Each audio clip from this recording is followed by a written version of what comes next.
tell you a little side story. There was a woman who worked for one of my clients, and she was a very timid, very loving, very, doesn't like conflict. That was her temperament. And she worked for the CIO, who was the one bringing in the project and was very lovely. And she also had to do work for the CFO, who was not involved in the culture change at this point.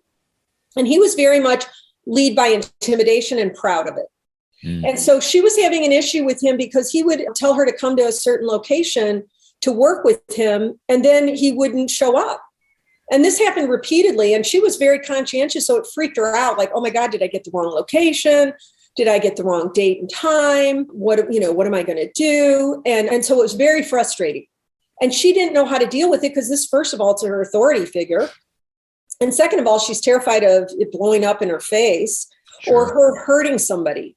Right. So what she did was she learned this tool we teach called the frustration tool. It's like this. I don't like it when you do this, and you state the behavior.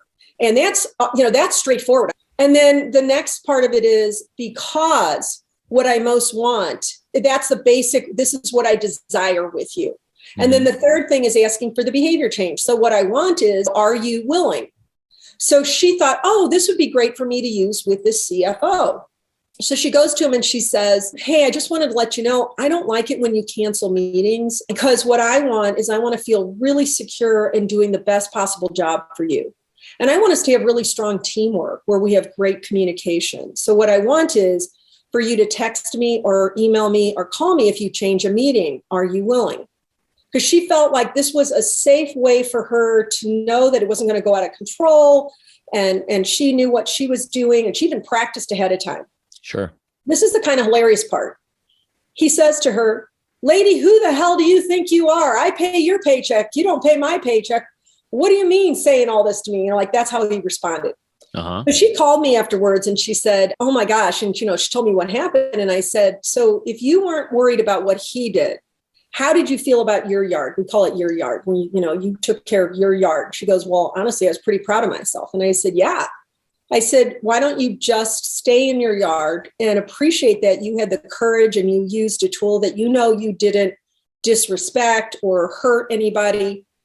And she said, yeah, thank you. I'm going to do that. So about 4 months later, now this doesn't always happen, but about 4 months later, she calls me and she says, you know what? He keeps coming over this way because, she's in a department. And he says, what is this stuff you guys are doing over here?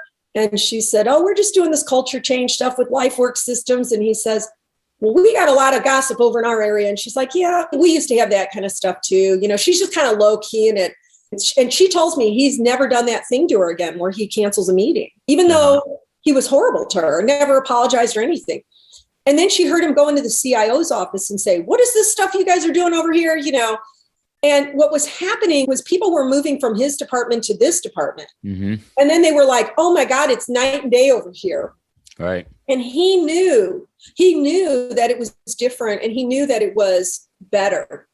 So my point is that you can be straightforward, but if you don't have the tools, somebody to support you in practicing them and to support you even when the other person goes nuts, it is always a risk to be straightforward. I mean, she could have been fired, but probably wouldn't have been. How can you fire her over that? But it's terrifying for people to be straightforward in certain conditions. And so I wrote an article one time called Sometimes Transparency Can Become a Bloodbath. Like, you don't want to just encourage people to be transparent without any guardrails of any kind around emotional and social intelligence and psychological safety and those kinds of things. Because a lot of people haven't been given the skills to be straightforward and feel confident in it. We all deal with bullies in the workplace from time to time. And this is another great example of when you can't change the behavior of a bully, the only other thing you're left with is, what can I do to affect the people around them? Even this woman, even though the outcome wasn't what she was hoping for with him, she felt better because she was training him how to treat her. Like, yes, even putting up with his behavior all those other times was training him that it was okay to do that to her. Right. And she has such a loving heart, which most people do. And they don't know that there's a safe or responsible way to be direct.